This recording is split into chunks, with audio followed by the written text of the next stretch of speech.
Their skulls were quite strange.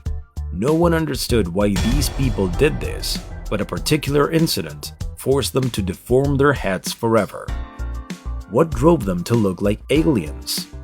Let's have a look at Peru, specifically at the Colca Valley area, to meet the Colaguas.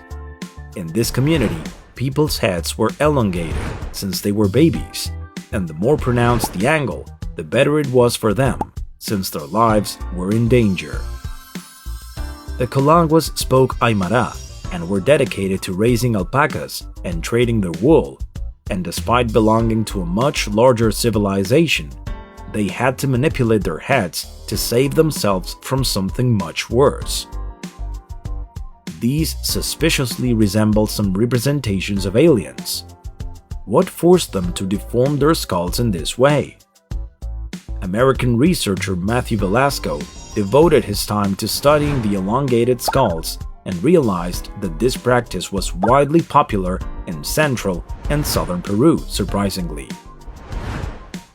In the Paracas culture and the Cabanas ethnic group, this was also a common practice, and although the goal was always the same, there were some differences between each method. According to Velasco, the Colaguas used very tight bandages on their babies' heads so that they would take an elongated and narrower shape as they grew older, as if they were cones. On the other hand, the Cabanas, who had the same intention, had a somewhat more rustic technique, let's say. The shape of their children's skulls was flatter and larger as they applied pressure on the back of their heads, probably with pieces of wood. So, what led these people to get their heads elongated? In order to understand this, it is important to talk about the period when this practice was introduced. Prior to the birth of the Inca civilization, it was only a matter of time before these ethnic groups were taken over by the empire, which clearly posed a threat to their survival. And that's where the importance of having an elongated head becomes relevant. Until the year 1300, skull elongation was not really common.